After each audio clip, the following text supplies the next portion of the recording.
तलाक, पति पत्नी की आंखें नम कर देने वाली कहानी। जब मैं रात को घर पहुंचा तो मेरी पत्नी ने खाना लगाया। मैंने उसका हाथ अपने हाथ में लिया और कहा, मुझे तुमसे कुछ ज़रूरी बात करनी है। वो शांत बैठकर खाना खा रही थी। उसकी आंखों में कुछ दर्द सा साफ नज़र आ रहा था। मुझे नहीं पता कैसे कहूँ, मगर मुझे उसे बताना ही था। मैंने बड़ी शांति से कहा, मुझे तलाक चाहिए। लगा जैसे उसे मेरे शब्दों से कुछ फ़र्क ही नहीं पड़ा, बल्कि उसने मुझसे पूछा, क्यों तलाक चाहिए। मैंने उसके सवाल को अनसुना किया तो उसे गुस्सा आ गया। उसने चम्मच उठाकर फेंक दिया और ज़ोर से चिल्लाई, तुम इंसान नहीं हो। उस रात हमने एक दूसरे से बात नहीं की। वो रो रही थी। मुझे पता था कि वो जानना चाहती थी कि आखिर ऐसा क्या हुआ जो हमारा रिश्ता टूटने की कगार पर आ गया, पर मेरे लिए उसके सवालों का जवाब दे पाना नामुमकिन था। मैं अब किसी और से प्यार करने लगा हूँ। अब मुझे उससे प्यार नहीं रहा। मैंने उसे उसके बरसों के प्यार की सजा दी थी। भरे मन से मैंने तलाक के पेपर तैयार किए। उसमें लिखा था कि वह पूरा घर, कार और कंपनी की 30% शेयर ले सकती है इस तलाक के बदले में। लेकिन उसने उन पेपर को देखा और उनके टुकड़े टुकड़े कर दिए। वो औरत जिसने मेरे साथ जीवन के 10 साल बिताए थे, वो आज मेरे लिए अनजान हो चुकी थी। मुझे इन 10 सालों का जो उसने मेरे लिए बर्बाद किए थे। मगर मैं क्या करूं? जो हो चुका उसे मैं बदल नहीं सकता, क्योंकि मैं किसी और से, अपनी पत्नी से भी ज़्यादा प्यार करने लगा था। आखिरकार उसके सब्र का बांध टूट गया और वो फूट फूट कर मेरे सामने रोने लगी। मेरे लिए उसका रोना एक तरह से उसकी रिहाई की तरह था। तलाक की ये बात जो कई दिनों से मुझे परेशान कर रही थी, अब बिल्कुल साफ हो चुकी थी। अगले दिन मैं घर काफ़ी लेट आया। मैंने देखा कि वह टेबल पर बैठकर कुछ लिख रही थी। मैंने शाम का खाना नहीं खाया था, लेकिन फिर भी मैं सीधे ऊपर जाकर अपने कमरे में सो गया, क्योंकि पूरा दिन नैना के साथ रहने और कई जगह घूमने के बाद मैं थक गया था। वो शायद रात को उसी टेबल पर लिखते लिखते सो गई थी। सुबह उसने तलाक देने की शर्तें बताई। वह मुझसे कुछ भी लेना नहीं चाहती थी। उसे सिर्फ तलाक से पहले 1 महीने का समय चाहिए था। उसने आग्रह किया कि इस 1 महीने में हम दोनों वही पुराना वाला जीवन जिएं जितना संभव हो सके, क्योंकि आने वाले महीने में हमारे बेटे की परीक्षा है। वह नहीं चाहती थी कि हमारे टूटे रिश्ते का प्रभाव उसकी पढ़ाई पर पड़े।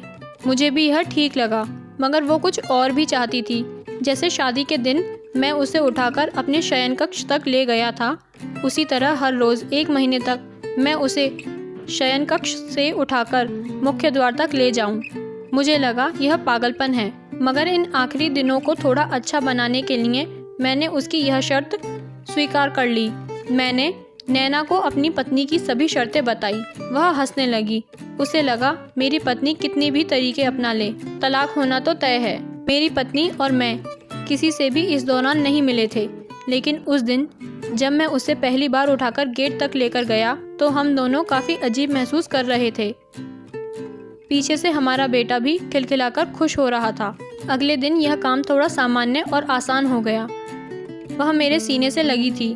मैं उसकी खुशबू महसूस कर रहा था। ऐसा लगा जैसे कई दिनों बाद मुझे यह खुशबू मिल रही थी, या फिर कई दिनों से मैंने उसके होने का महसूस नहीं किया था। पहले जितनी उसमें वो कसाव नहीं था और चेहरे पर कुछ हल्की झुर्रियाँ नज़र आ रही थीं और बाल भी सफ़ेद होने लगे थे।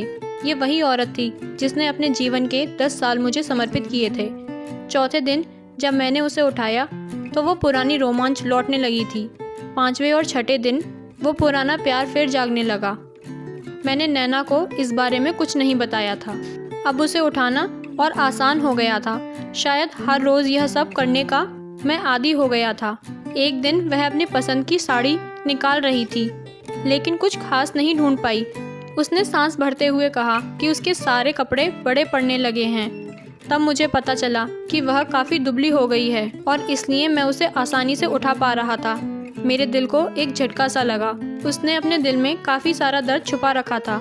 पता नहीं कैसे मैं आगे बढ़ा और उसके सिर को छूकर देखा। अचानक हमारा बेटा आया और बोला कि पापा, ये तो मम्मी को उठाकर बाहर ले जाने का समय हो गया है। उसके लिए अपने पापा द्वारा मम्मी को इस तरह उठाकर ले जाते हुए देखना जीवन का अभिन्न हिस्सा बन गया था। मेरी बीवी ने हमारे बच्चे को बुलाया और ज़ोर से उसे गले लगा लिया। मैंने अपना चेहरा दूसरी तरफ कर लिया। मुझे लगा कहीं मैं अपना निर्णय न बदल लूं। मैंने अपनी पत्नी को रोज़ उसी तरह उठाया और बेडरूम से सिटिंग रूम होते हुए हॉल तक गया। उसने प्यार से अपने दोनों हाथ मेरी गर्दन के आसपास रख दिए। मैंने उसे ज़ोर से पकड़ रखा था, मगर उसका इतना कम वजन मुझे परेशान कर रहा था। महीने के आखिरी दिन जब मैंने उसे उठाया तो मेरे लिए एक कदम भी चल पाना मुश्किल हो रहा था। हमारा बेटा स्कूल जा चुका था। मैं अपनी कार से ऑफिस गया और कार से कूदकर बाहर आ गया, बिना कार को लॉक किए। मुझे डर था अब एक पल की भी देरी मेरा इरादा बदल देगी। मैं ऊपर गया।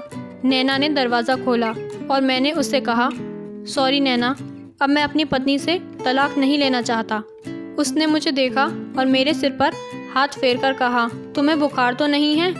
मैंने उसका हाथ हटाया और कहा, सॉरी नैना, अब मुझे अपनी पत्नी से तलाक नहीं चाहिए। हमारी शादीशुदा ज़िंदगी शायद हम दोनों के ध्यान न देने की वजह से बोरिंग हो गई थी, लेकिन इसका मतलब यह कतई नहीं कि हम एक दूसरे से प्यार नहीं करते। अब मुझे एहसास हुआ है कि जिस दिन मैं उसे शादी करके अपने घर लाया था, उस दिन से जीवन के आखिरी दिन तक मुझे उसका साथ निभाना है। नैना के होश उड़ गए। उसने मुझे एक ज़ोरदार चांटा जड़ दिया मेरे मुंह पर। वह रोने लगी और दरवाज़ा अंदर से बंद कर लिया। मैं सीढ़ियों से नीचे उतरा और आकर अपनी कार में बैठ गया।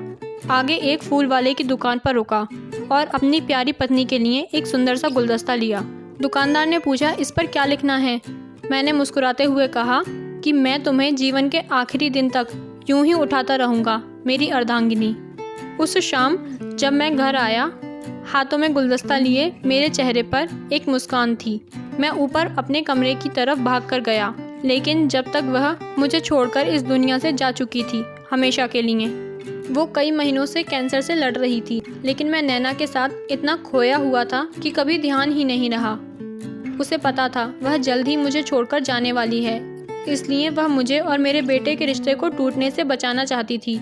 मैं नीच उससे तलाक लेना चाहता था, लेकिन फिर भी उसने मुझे अपने बच्चे की नज़रों में एक प्यारा पति और पिता बना दिया था। जीवन की छोटी छोटी बातें रिश्तों में बहुत महत्व रखती हैं। बड़ा घर, बड़ी कार और बैंक बैलेंस ये खुशियों का हिस्सा ज़रूर बन सकते हैं, मगर अपनों के बिना इनकी कोई कीमत नहीं। ये कहानी आपको कैसी लगी हमें कमेंट करके ज़रूर बताएं, और साथ ही अगर चैनल पर नए हैं तो चैनल को लाइक, शेयर और सब्सक्राइब करना ना भूलें।